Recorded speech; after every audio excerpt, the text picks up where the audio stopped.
Hey everyone, welcome back to Those Fake Nerds. I'm your host Brian, and this show I try to bring you the latest gaming news available.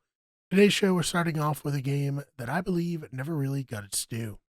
PlayStation 5 is getting an underrated RPG as Obsidian Entertainment is bringing Avowed to the console on February 17th, 2026. Avowed was heavily maligned upon release by a vocal subsection of online gaming fans, but truthfully, I never fully understood why. The game's decent, a funny fantasy romp with solid characters and an interesting story. The greatest thing working against it was the fact that it launched around the same time as Kingdom Come Deliverance 2. If you're expecting a game of the same quality, then you're not going to find it. Granted, I believe that KCD 2 was the best game of last year and one of the greatest games ever made, so it's really not fair to directly compare the two. I fully expect it to get a second chance at life when it launches on the PlayStation 5, as players who were unable to play it at launch find that it's a pretty fun time. So, did you play Avowed when it launched back in February 2025?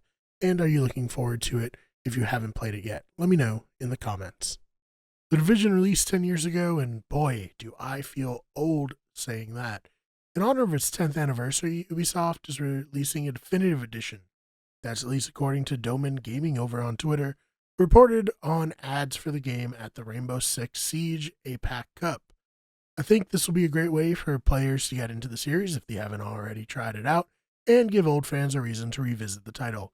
Fans of the Division 2 are also getting treated to an update, as Massive announced that they're adding a realism mode, which addresses one of the issues players have had with the franchise since it released, which is the enemies can be a bit bullet spongy at times.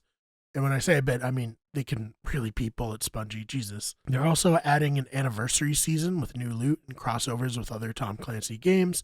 And finally, players can look forward to The Division 3 coming out someday, as series executive producer Julian Garrity said that The Division 3 will have as big an impact as The Division 1.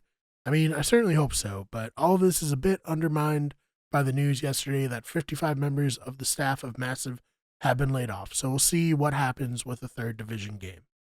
Layoffs are a problem affecting many in the gaming industry, as Meta announces that 10% of the employees from its Reality Labs division have been laid off, totaling about 1,000 employees. Twisted Pixel Studios, makers of Deadpool VR, Path of the Warrior, and Defector, among other games, has closed, as has Sanzaru Games, known for Sly Cooper, Thieves in Time, and Marvel Powers United VR.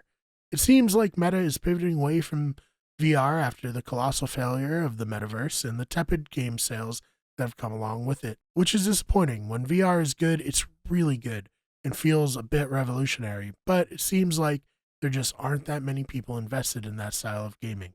Let me know, have you been someone who's tried out VR games? Are you into it? Maybe VR chat or any other? Let me know in the comments. Alright, let's end this video on a positive note. Arc Raiders has obviously been a huge hit, selling over 12.4 million copies, and publisher Nexon announced that 2.4 million of those copies have been sold just in 2026, which is only 14 days old at the time of writing.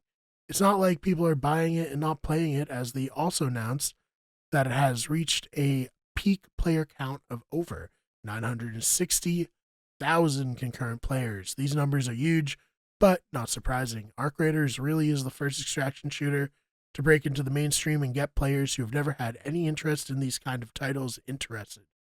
I'm one of those people. Games like Escape from Tarkov seemed interesting, but ultimately too sweaty for me to ever give it like a real shot. But the added element of PvE in Arc Raiders really captured my attention, and I've been having a blast with it. Are you like me in that this is your first foray into the genre?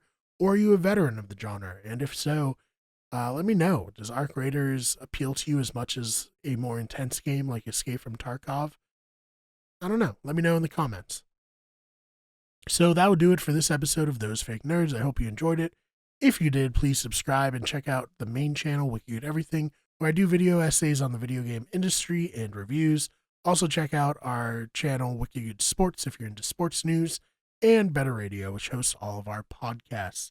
Again, thank you so much for checking this one out, and I will see you in the next one.